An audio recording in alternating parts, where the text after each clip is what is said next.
আসসালামু আলাইকুম বন্ধুরা, কেমন আছেন সবাই? আশা করি সকলে ভালো আছেন। পবিত্র ঈদুল আজহার পক্ষ থেকে সকলকে জানাই ঈদ মোবারক। তো বন্ধুরা, ঈদুল আজহার প্রথম দিনে আমি ঘুরতে আসছিলাম পাবনা বাক্সে হাডিং ব্রিজ। ওয়াও, হাসিটা মাশাআল্লাহ। আমি আজ আপনাদের পাকশির আশপাশের ও সেখানকার ভ্রমণ প্রেমীদের কিছু ভিডিও চিত্র আপনাদের সামনে তুলে ধরবো।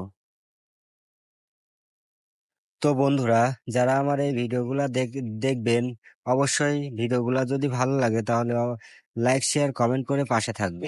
চলুন তাহলে ভিডিওটি শুরু করা যাক। পাবনা জেলার ঈশ্বরদী থানার পদ্মা নদীর উপর নির্মিত হয়েছে এই হাডিং ব্রিজ। পাশে রয়েছে লালন শাহ সেতু ও পারমাণবিক বিদ্যুৎ কেন্দ্র। মনোরম পরিবেশ ও সুন্দর প্রাকৃতিক দৃশ্য থাকায় ভ্রমণ প্রেমীদের মন জয় করে সিরা পর্যটক স্থান হিসেবে গড়ে উঠেছে। পবিত্র ঈদুল আজহার প্রথম দিনে মানুষের উপস্থিতি ছিল চোখে পড়ার মতো। দূর দূরান্ত থেকে ছোট বড় সকল শ্রেণী পেশার মানুষ আজকে ঘুরতে আসছে এখানে। কোনো কিছুর অভাব না থাকায় দিন দিন এখানকার জনপ্রিয়তা বৃদ্ধি পাচ্ছে।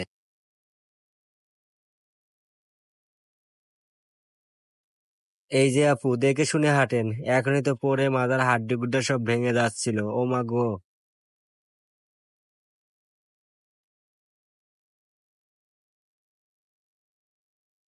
ইস, প্রচন্ড গরমে এই আপুটার মনে হয় গরম লাগছে অনেক, দেখেন হাত পাকা দিয়ে বাতাস করছে। বন্ধুরা, এখানে কিন্তু আপনারা খাওয়ার জন্য হরেক রকমের দোকান পাবেন। নদীর কিনার থেকে পারমাণবিক বিদ্যুৎ কেন্দ্রের চুল্লিগুলো দেখেন কি অসাধারণ সুন্দর লাগছে। এই আপু ভাইয়ারা এখানে দাঁড়িয়ে দাঁড়িয়ে প্রাকৃতিক সৌন্দর্য উপভোগ করছেন। হঠাৎ করে এই আপুগুলো চমকে উঠলো কেন? মনে হয় যেন হাডিং ব্রিজ ভেঙে তাদের মাথার উপর পড়বে। এখানে কিন্তু আপনারা নদীতে ঘোরার জন্য নৌকা পাবেন, দেখেন নৌকা নিয়ে নিয়ে সবাই কত সুন্দর করে ঘুরে বেড়াচ্ছে নদীর মাঝখানে, এপার থেকে ওপারে, মাত্র 20 টাকা করে। আমারও অনেক ইচ্ছা ছিল যে আমি নৌকাতে চড়ে নদীর মাঝখানে যাই একটু ঘুরবো, কিন্তু কি আর করা, আমার যে অনেক ভয় লাগে যদি নৌকাটা উল্টায় যায়। আমি তো সাঁতার জানি না, তাই আমি নৌকাতে উঠি নাই। তাই আমি শুধু দাঁড়িয়ে দাঁড়িয়ে চারপাশের মানুষজন দেখছিলাম এবং সুন্দর করে ভিডিও করছিলাম।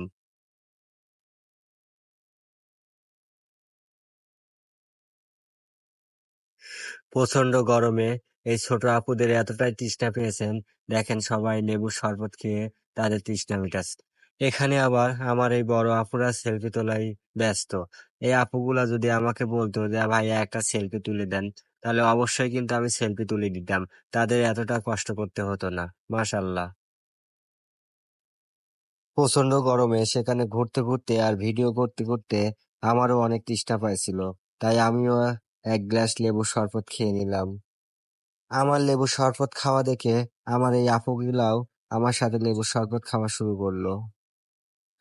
লেবুর শরবত খাওয়া শেষ করেই আমি আবারও ভিডিও করতে শুরু করলাম। দেখেন নৌকাতে চড়ে কত সুন্দর তারা এনজয় করছে, হয়তোবা তারা অনেক মজা পাচ্ছে নৌকাতে চড়ে।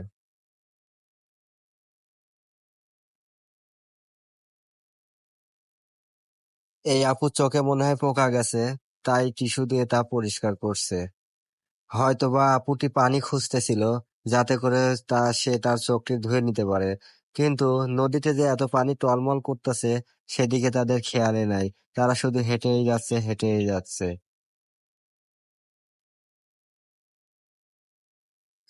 দেখেন বন্ধুরা, আমার এই বড় আপুটি কত সুন্দরভাবে হাসতেছে। অনেক সুন্দর লাগছে আমার এই আপুটিকে। এখানে ঘুরতে এসে যে তারা অনেক মজা পাইছে, তার হাসির মাধ্যমে সেটা ফুটে উঠেছে। ঘুরতে ঘুরতে তারা হয়তোবা ক্লান্ত হয়ে গেছেন, তাই এখানে কেউ বসে আর কেউ দাঁড়িয়ে একটু রেস্ট নিয়ে নিচ্ছেন, কারণ এখনো তো অনেক কিছু দেখার বাকি আছে।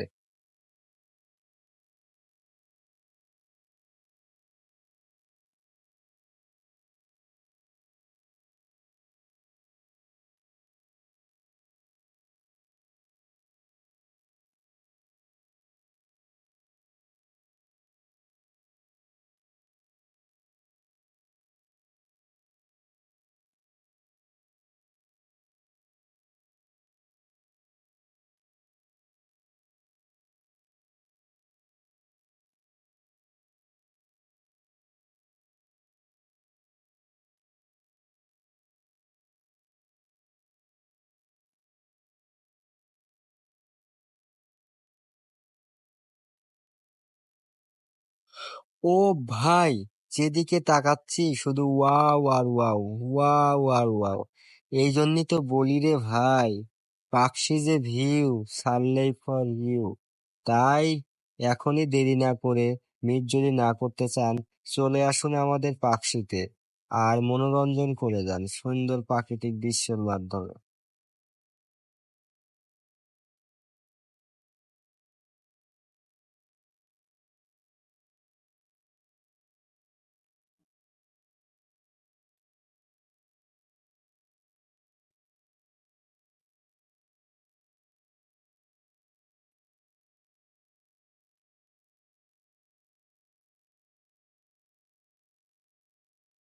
দর্শক বন্ধুরা, ভিডিওটি আপনাদের কেমন লাগলো? আশা করি অবশ্যই ভালো লেগেছে, আর ভালো লাগলে অবশ্যই কমেন্ট করে জানাবেন। আর অবশ্যই আপনাদের সবাইকে বলবো, যারা এখনো এখানে ঘুরতে আসেন নাই, আপনাদের প্রিয়জনকে নিয়ে এখানে অবশ্যই ঘুরতে আসবেন। হ্যাঁ বন্ধুরা, আজকের মতো এখানেই শেষ করছি। আবারও দেখা হবে নতুন কোনো জায়গায়, নতুন কোনো ভিডিওতে। নতুন নতুন ভিডিও পেতে আপনারা সবাই আমার পাশেই থাকবেন, আমাকে সাপোর্ট করবেন, আমার ভিডিওগুলো বেশি বেশি দেখবেন, লাইক শেয়ার কমেন্ট করবেন। ধন্যবাদ সবাইকে।